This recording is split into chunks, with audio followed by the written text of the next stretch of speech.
Because you might be meditating now, but you're not breathing with intention. And if you don't have intention, nothing changes. Hi, my name is Steve Martili, and in today's video, I'm going to talk to you about how to be intentional with your breath. Now, this might come out to be a surprise for some of you who have been meditating for about a year and a half, 2 years, and I'll tell you why.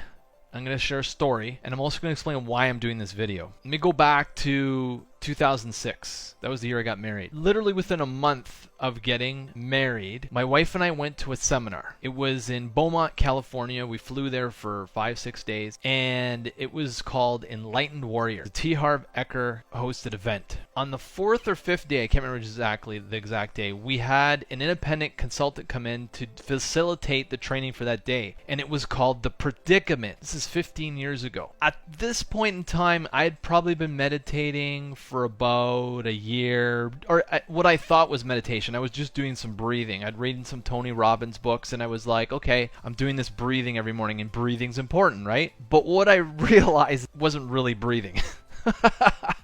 I was breathing because I was alive, but I wasn't really breathing. And I'll tell you how I came to this realization. So Predicament is the name of the event. It's like the 4th day of the event.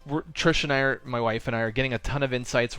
This is like a really big eye-opener for us. Like, it's opening up our world, right? It's really getting us to think differently about reality. And on this specific day, one of the events, it's called Predicament. Basically what they did is they facilitate in training us how to breathe, but they do it at a level of their survival so that you do it with intention. Let me explain the event. Literally, so I have this guy, let's say he's like 175 pounds in front of me, and he's basically got me by the throat, and his job, he's instructed by the trainer to choke me, and I'm being instructed to breathe. He's like, don't fight, don't resist, just breathe. And then there's a guy behind me that's about 200 pounds, and he's there to hold me up when I fall, when I collapse. And then there's mats and stuff, so it's like even if I did fall, I wasn't gonna get hurt. Okay, so that's the setup for the event. Got a big dude, I'm 165 pounds. This guy's like 175, maybe 180. 200 pounder behind me. He's there to catch me, and the guy in front of me has basically got his hands on my throat, and he's like, go. And he goes, your job, and I'm like sitting there. He's basically, your job is to choke Steve until he passes out. He goes to me, doesn't matter how hard he chokes you, all you're gonna do is breathe. And he's teaching me, right, how to breathe. So I start breathing, and I'm doing the breathing exactly like he's saying. 10 seconds later, I go black. All of a sudden, I'm awake. I'm like, where the hell am I? I'm on the mat. And I'm like, oh shit.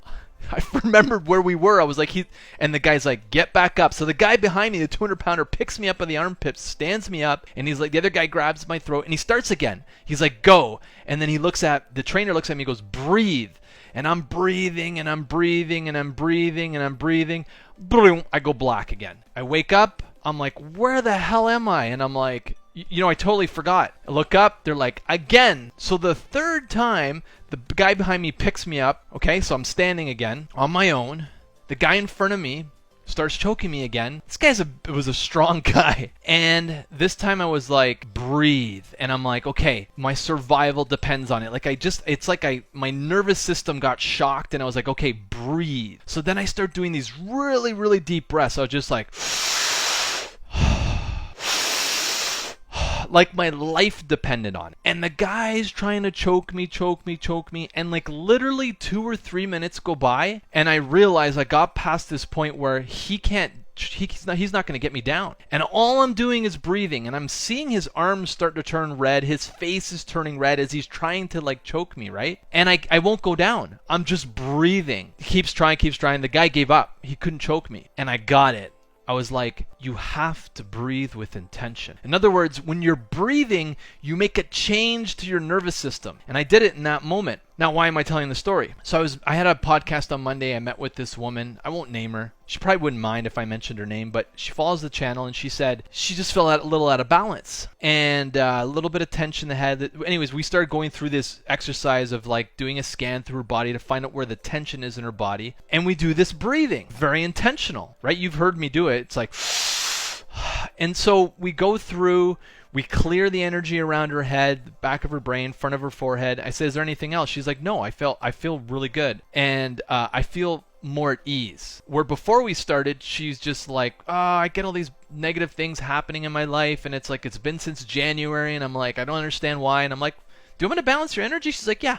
So we start going through this. We did this for 30 minutes, and also she's balanced. And I said, what did you get from the exercise? Like, and literally you're doing just some breathing, right? And a couple other things. And she goes, I got that you have to breathe with intention. And that's why I shared the story. Because you might be meditating now, but you're not breathing with intention. And if you don't have intention, nothing changes. If you listen to Kryon, who's channeled through Lee Carroll, Kryon always says, if you have intention, things will change. But if you don't do something with intention, then you'll struggle to get the results that you seek. But use intention and everything changes. And so that's what I mean when you do breathing, you've got to be intentional about it, right? So if you breathe in the morning, or you do it in the sauna at night, or you go out in the middle of the afternoon, be deliberate with it and be intentional. Remember when I talk about my book is that when you're doing any sort of intentional work, you've got to give the instructions to the 50 trillion cells in your body. And the way you do that is with intention. What most people are doing is they're breathing, but they're doing surface intention. It's not deep, deliberate intentions. And again, I talk about it in my book, and there's a little infographic in there that shows like what I mean between a surface intention and deep level intention. But at the end of the day, if you want to see results with your meditation, do it with intention. If you're breathing, breathe with intention. If you're going to work, do it with intention. If you're going to be with someone, be there with intention, right? Don't be there unconscious and automatic. That's the default. That's what everyone does. Be different. Go with it with intention. Okay? Awesome. If you found that helpful, please give me a thumbs up on the video. Please share it with someone if you feel that it's valuable and should be shared with someone. Also, as I mentioned in my last video that's going to be coming out shortly, I have finally done the audio for my book. There's an audio version of this so you can listen to it. It's about 2 hours and 45 minutes if you want to listen on a commute, in the car, traveling, on the treadmill, at the gym, whatever. I have it. It's going to be available on iTunes and on Amazon very soon, probably in the next week. And again, thanks for watching and listening. And if you enjoyed this, please share this with someone that could benefit from it. And also please subscribe if you're new to my channel. Thanks again for watching and listening, and we'll talk to you next time.